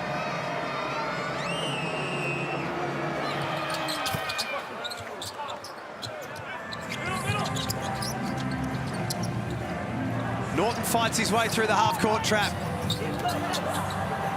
Cotton thought Frazier was going upstairs for the alley-oop, and Frazier wanted the 3-ball. He did. In the end, Cotton split the difference. Well, I think he tried to pull it back as he was about to pass it, because he'd realised that Frazier had flared to the corner.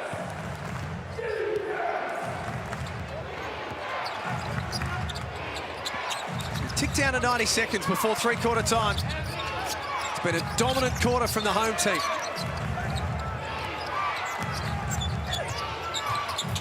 Nice finish from Deng. He wanted the foul.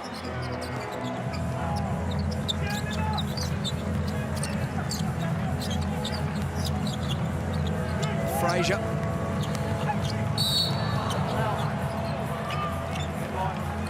a foul of his own. It's only the Taipans' third of the quarter.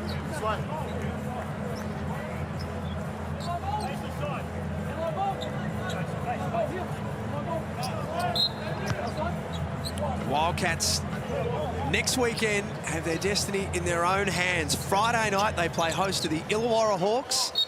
Sunday, on the last day of the regular season, they play host to the Southeast Melbourne Phoenix. Two tough games. Well, given their percentage advantage that they have too over Tasmania, that Tasmania's still got to keep winning. The Jack Jumpers got to still keep winning, and they haven't got an easy run either. No, they've got the Phoenix and Melbourne in their last two games.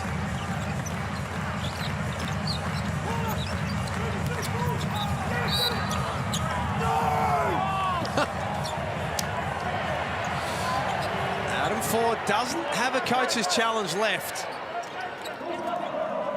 And he's testing the limits of the officials. And I think they've reached their limit. And I think he's got every reason to be a little upset on that one. Looked like he tripped over his own feet. And 40's just worn a tech. Because you guys bailed him out. Unbelievable. Okay. That's worse than your unsportsmanlike call in New Zealand, mate. Okay. Unbelievable. And they're both correct, Adam. Now, that one, I'm not sure. I can't remember the one that he was referring to in New Zealand, but that one there, I think, was arguable. Hammer? Yeah, I think it was wrong. 78-65. Someone falls over and they sort of feel like there might have been more contact than there was, then they bail them out. Frazier stepping back with confidence. On the eve of the playoffs, Michael Frazier's got his mojo. Well, it's coming at the right time, hasn't it? And hey, he's had some big games at very high levels. Played at Florida in the ACC and put up some big numbers at the collegiate level. So in the G League, so he is capable.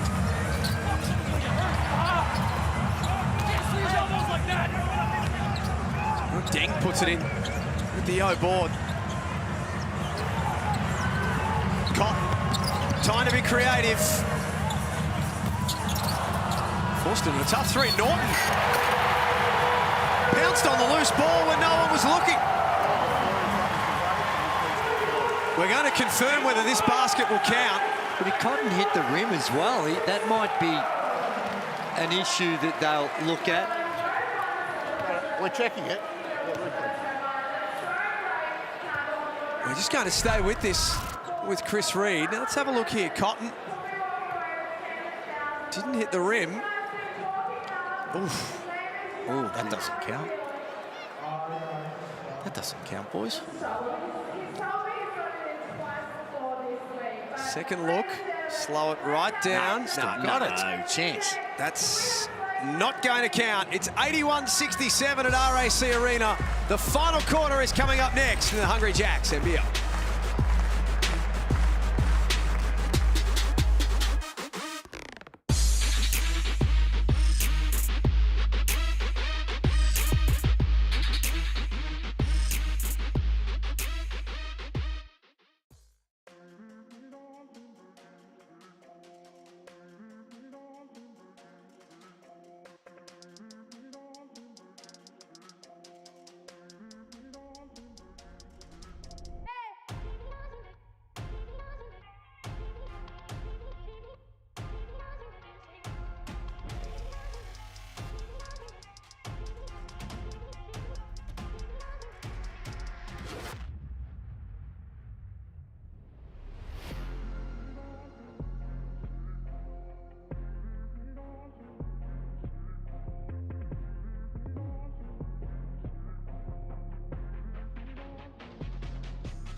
26-19, the Wildcats outscored Cairns in the third quarter, and they lead 81-67. Bryce Cotton taking this game over, as we've come to expect a player of his capabilities. 17 points, 8 assists, plus 10 in his time on the floor.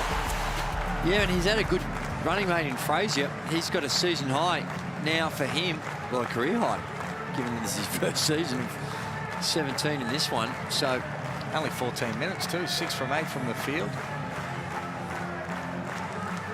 Right time to pull it out. If he can continue with this sort of form, because they're looking for someone. Blanchfield, who has been good, has got a donut tonight. So there hasn't been a consistent sort of third player after Vic Law and Bryce Cotton. And when Bryce Cotton's struggling, then who are you going to turn to? Well, that's right. Well, we saw images of Vic Law. At least he's back on the bench. Come out from the locker room. Deng back to the basket. Shot clock at 10. It relocates to a better spot. It's patient offense for the Taipans.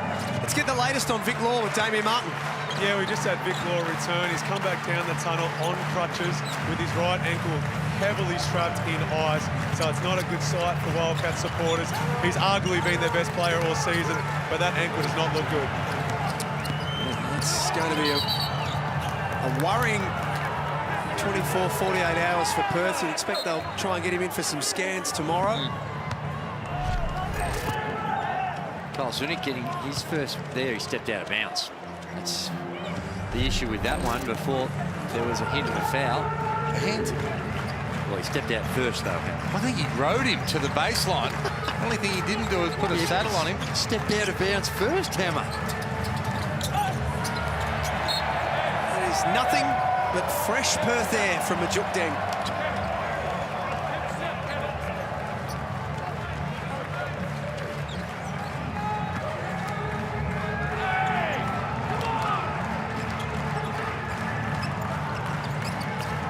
Koala's had the unenviable task of chasing around Bryce Cotton for most of the night.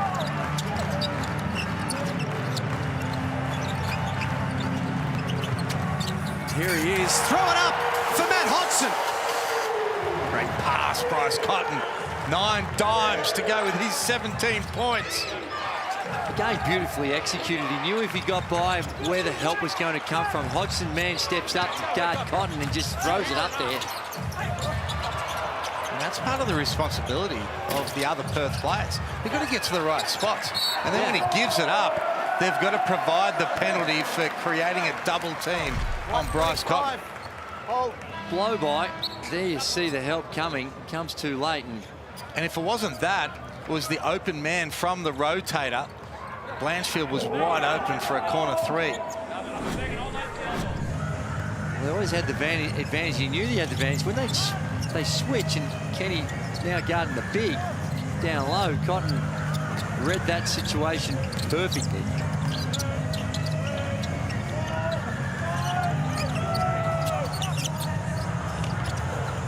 It's knocked out of bounds. Last touch by Hodgson.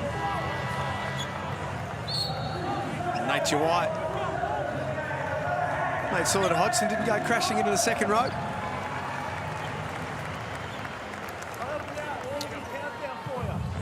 Taipans have got 3 games to go. They'll play Melbourne United in Melbourne on Monday, so tough 72 hours for them. Fly across the country and play the ladder leaders at home on Monday night. McCall blocked by Blanchfield. And then Sydney and Brisbane to finish off their regular season. Blanchfield puts the ball on the floor. That little one-handed push of his makes good his first field goal of the night.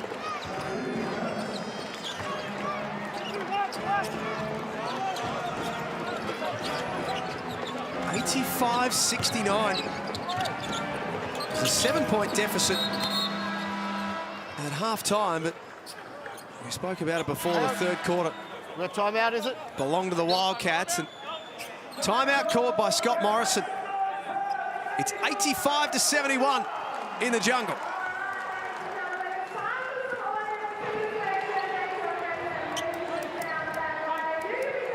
Well, they're hanging around.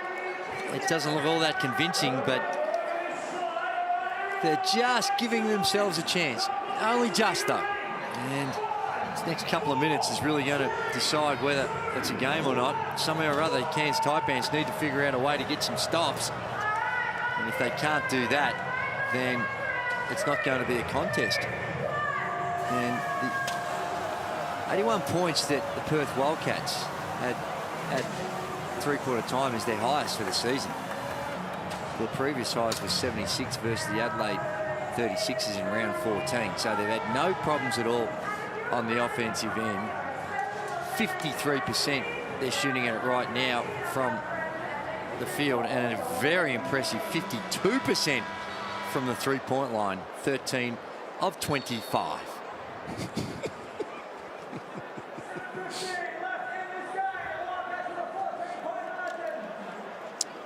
The Wildcats in control of this one. Bryce Cotton, 17 points on 4 of 8 from outside. 9 assists as well. It is, and there's a lot of things you can look at this game and find pluses and minuses. Both teams would be able to do that. But it's just been the three-point shooting, the Perth Wildcats. 13 of 25. That is good going. 3-time MVP. Does he make it 4 this year, Hammer? No. Bryce Cotton? No, he doesn't. I love him. He's a superstar. He's one of the best we've seen. But he won't be the MVP this year. That will be coming to the Harbour City. Oh. Drew, it's your award. What do you think? Oh, I'm not so You should sure. just choose it, I reckon. Oh, won it that many times. Who are you going to give it to? Oh, nice down low. Hammer, this game here, before I get to that, is that right now, I don't think I've seen a game this, or a team this season, go to the low box like the Cairns Taipans. Well, and the reason why they're doing it is they're running their flex action and they're switching it. So it's good play being able to get it back down there, play some one-on-one. The last 2 possessions have been able to do the same thing. You need to be able to get through and stay on the same man that you started with, not create mismatches against the flex action. Back to the MVP conversation, Andrew. Well, I think Jalen Adams, given the way it's voted these days, will have the best chance. And not to say that they're all worthy. Bryce, Jalen, you could mount an argument for Vic Law. It's the only thing is that dropping those games more recently. Because if Bryce Cotton's in the conversation, Vic Law has to be as well as Bill Travis goes up, because I think across the season, You're doing more dancing around than you did on Dancing with the Stars. Who's going to win it? Well, I think there's like I said, there's a bunch, but I think Jalen Adams. Okay. I think Jalen Adams will, but... So we all agree on that? No. Oh, who do you think? Bryce Cotton. You think Bryce Cotton is still the most valuable player this season? Yep. Wow. I think well, like I said, an argument could be made that Vic Law has had a better season for the Wildcats. I'm not saying it's clear cut. Like, this is bone crusher and our Waverley Star. This is how close these two are. But I think we rate Cotton at a higher level than anyone else in the league. No. It's just personal opinion. No, it is. And it's taking nothing away from Jalen Adams. He's been spectacular this season. Well, at the start, when he had those injuries and missed some games, there was some questions being asked. But from where? From where? From Melbourne? From a number of people, because he wasn't playing, Hammer. He was injured. That's right.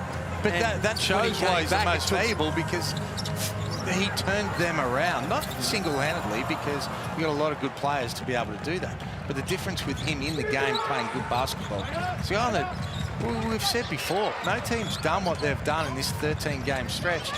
Since when? A long time ago. I don't know. 10 years or something. So it's been an incredible run that he's been able to contribute to take the Kings to that level. 2013 Breakers it was. It won 16 in a row. 9 years. So I think based on what he's been able to do for his team, leading that team. What's the record for the games? I remember we ran off 17 in a row back in '97. Didn't we read there was 21, I think? Yeah, I think it was was it Townsville Crocs? No, I reckon it was the Brisbane Bullets. I think the Crocs. 2009, I reckon. Was it? Brisbane Oh, yes. Bullets, 21, I reckon. I think you're right. Remember the Crocs did it, they got close as well at one stage because they weren't shaving while they were on that streak, and That's right. they all had beards all That's over the right. They look like they've all been on Survivor. That's it. Might have got to the point where they locked up their playoff spot and said, let's win it to get rid of these winners. Wouldn't be that unhappy if we dropped one. Smelling a bit funky in here.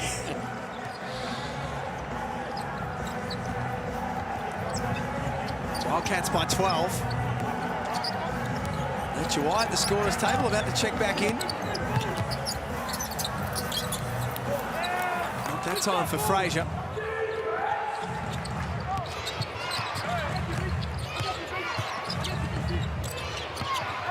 Qual is fouled by Travers. Perth's third of the quarter. I don't mind that shot from Fraser, though. 5 of his 9 shots have come from the three-point line tonight. And whilst he's been able to knock down 3 of them, he has to really mix his game up of being able to put the ball on the floor, try and rip through, get to the basket, add something a little bit different than what the Wildcats have got as well.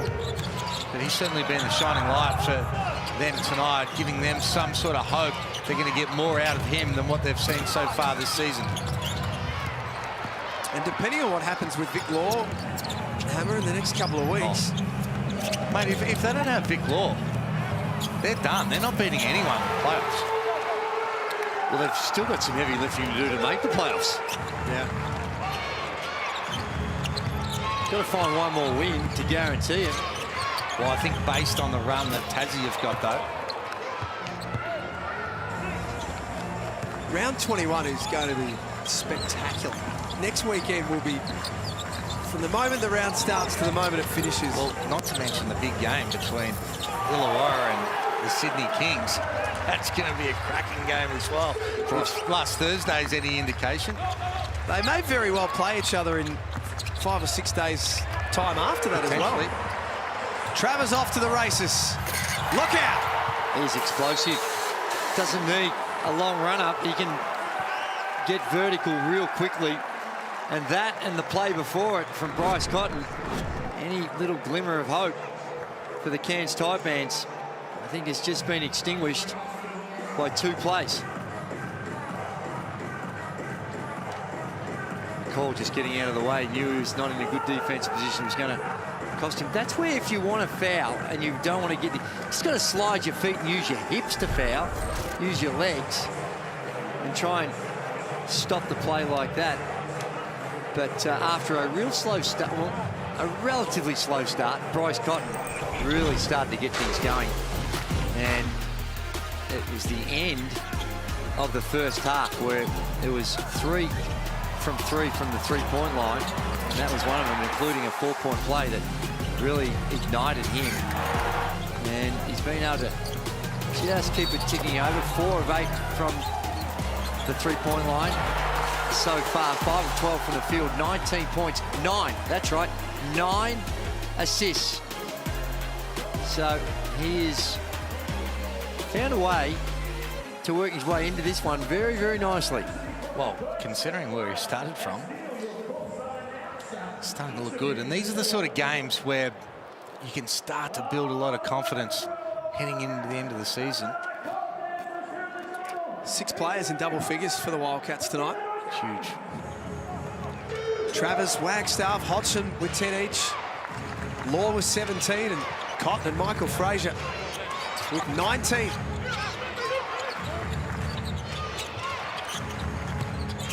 Jawai had good position. Nice pass out of the post for Jared Kenny.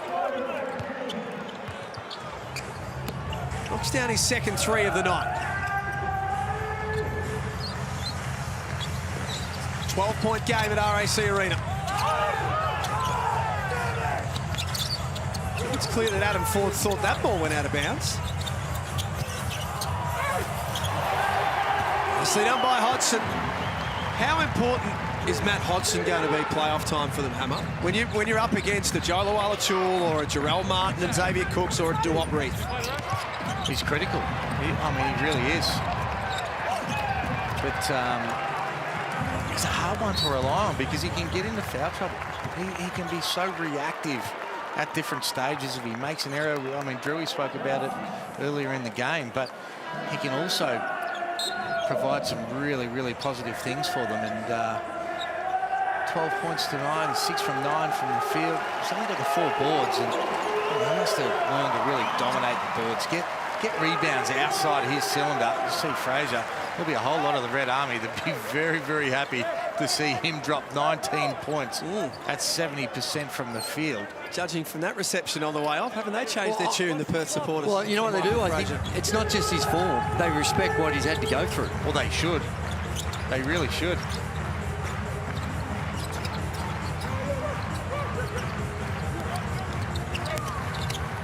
Cotton, beautiful pass for Hodgson.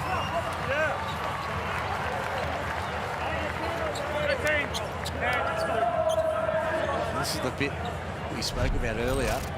These 2 free throws, they were not good his first 2. And that's a good foul. If you're out of position, it would say on the scouting report, foul in big red letters, foul when needed.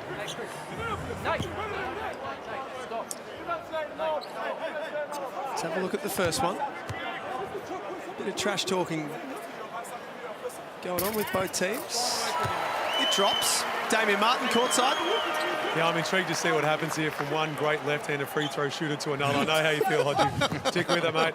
Look, I've been waiting for you guys to throw down to me all second half, but you're talking about 20 assists in a game. I'm like, nah, can't chime in with that. Leading the league as a rookie in threes, nah, can't chime in with that. But I do want to chime in with how well Michael Fraser has conducted himself over what has been a horrible 6 weeks insofar as the amount of adversity people are talking about him.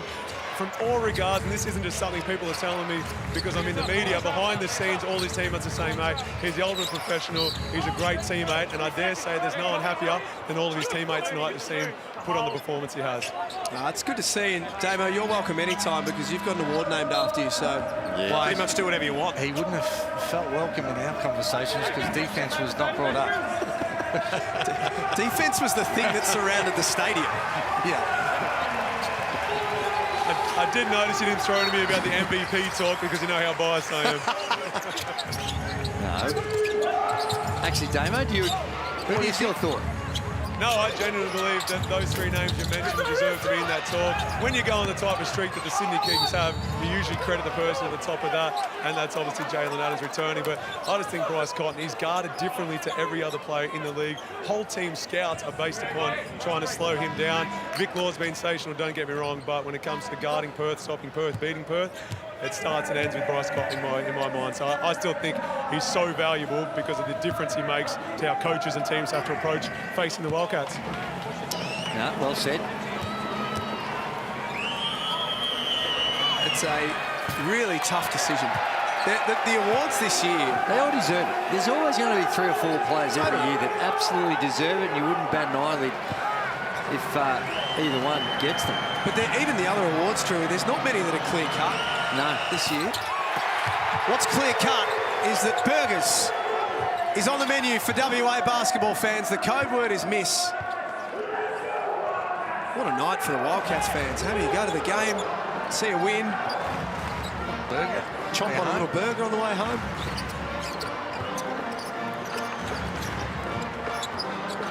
Inside the last 2 minutes. Pinder's playing a one-man zone. They're completely ignoring Majuk.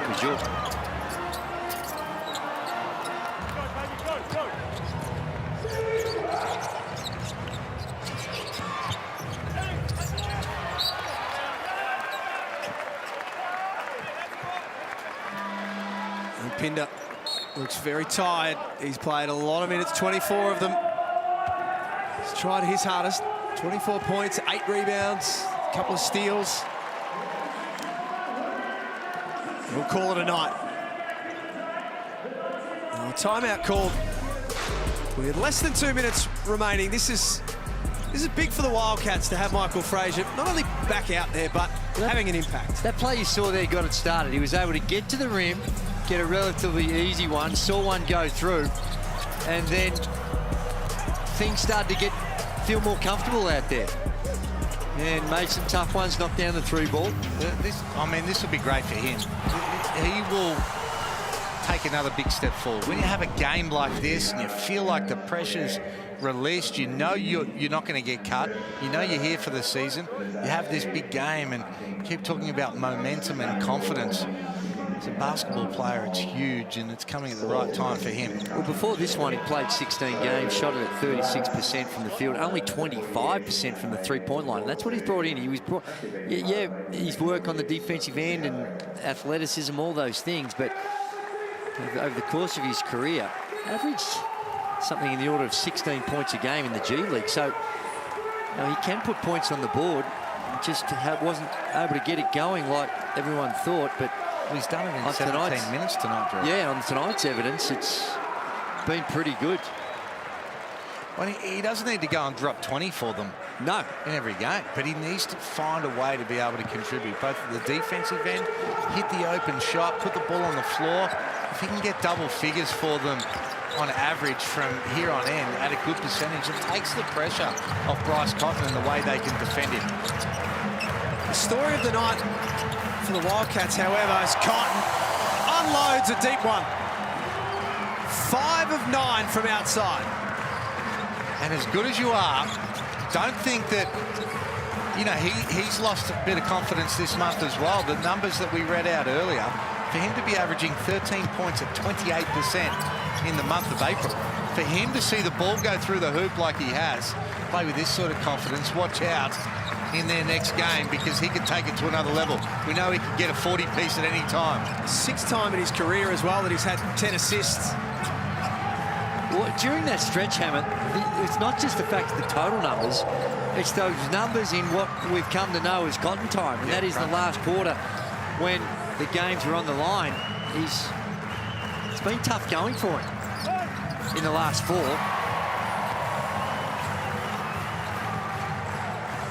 Friday night, RAC Arena, the Wildcats and the Illawarra Hawks. That is why he doesn't shoot many threes.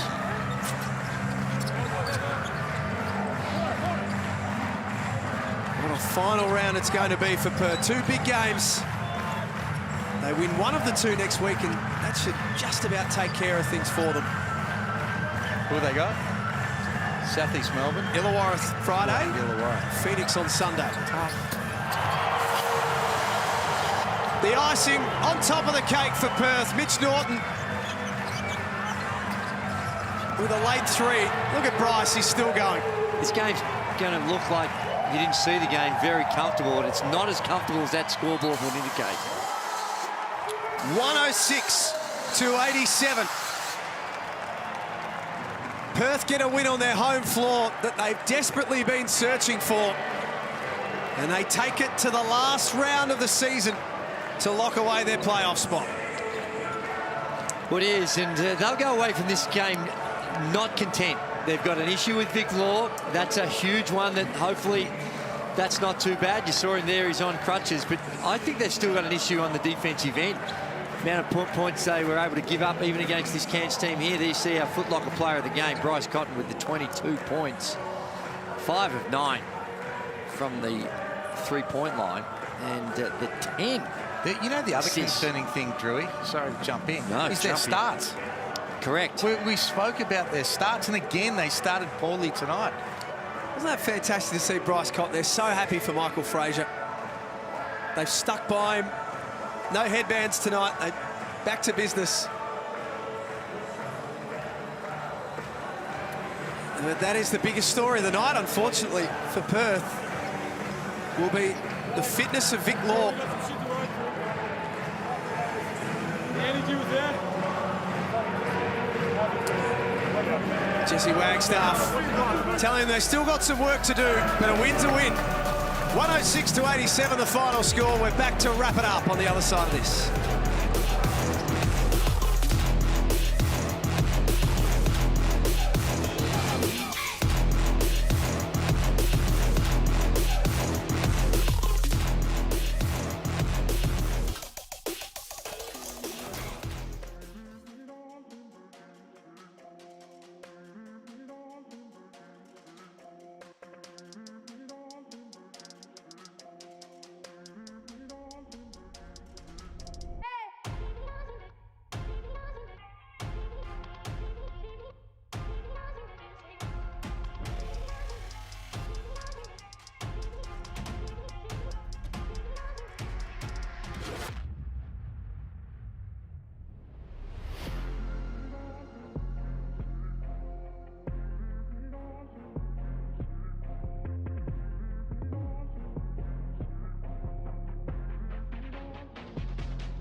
Win number 16 for the season for the Perth Wildcats. 106-87 the final score. 7 points the difference at half-time. But after the main break, it's where the Wildcats really took over and were in complete control.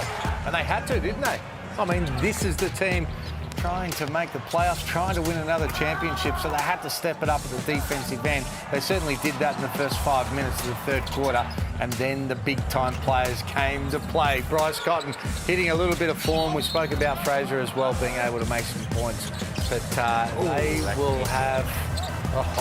they'll have a sleepless night waiting for those results for Victor Law tomorrow. Fingers crossed for him that he is ready to go for the playoffs. Bit of sweat on the court, unfortunately. Just got his foot right in the middle of that. So that's the negative story of the night. But the Wildcats, as Damien Martin has said during the call, there's a lot being said about them, a lot of discussion about where this group's at the moment because the bar's so high. What are the biggest positives for them tonight? Well, the positives first and foremost is they got the win. And this right on your screen there with Michael Frazier with the 19 points. That is huge, and it's even more huge if there's an issue with Vic Law because they've got to find a way to get points. Bryce Cotton is 22, did what he had to do. You look at the field goal percentages, outstanding. 15 to 31, 48% from three. Really was a big part of the reason why they got the win because, and 55% overall. Offensively ticked all over the place, but defensively it was still not to a level where you'd feel any great confidence that they can hold those elite teams to a score that they can beat. So that's something they need to continue to work on and find a solution because they have shown throughout the course of the season that they can play some pretty good defence. Where have you got them right now, Hammer? Fourth. I don't think they can beat one of the other three teams in a three-game series right now. They're going to have to show huge improvements in those three teams, Melbourne, Sydney and Illawarra, that are in really good form. Now, Perth are capable, but they have to turn that form around, wind back the clock to what we saw at the start of the season when they were playing great basketball, good defence, playing with a whole lot of confidence, and get it done. Tomorrow, the Southeast Melbourne Phoenix will start up first against the Jack Jumpers, and then it's the Kings and the 36ers. Don't forget Cairns and Melbourne on Monday night as well. On behalf of Hammer, on behalf of Gazy, Damien Martin, and all of our team behind the scenes who are the best in the business, thanks so much for being with us tonight. We'll see you tomorrow for Sunday Hoops in the Hungry Jacks NBL.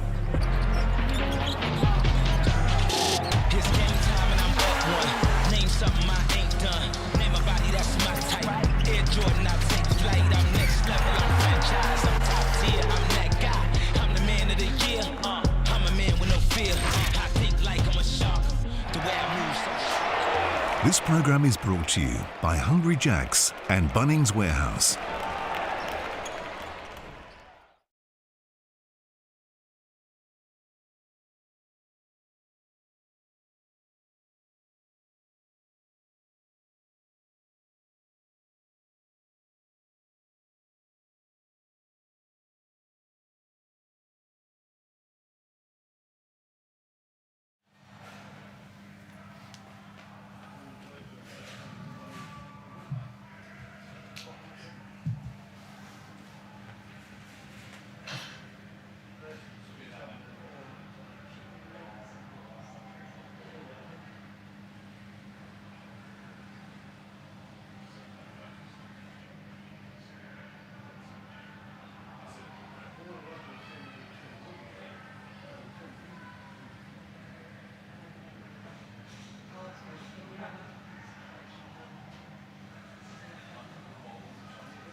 You guys ready for us? Yep. Now?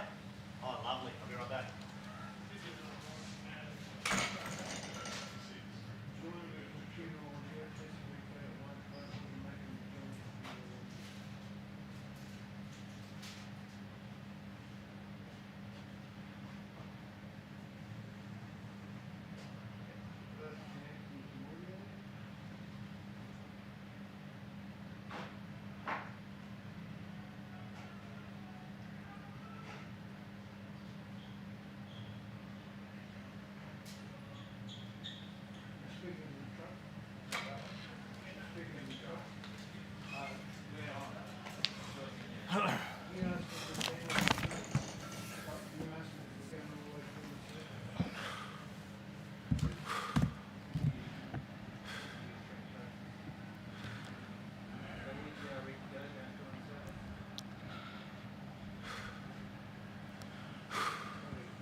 crazy. He only had 22. Bryce. Sorry? He only had 22. And that, like, he was on a donut with like 2.5 minutes to go. But everybody else had 10, 12, 14. That's what I mean.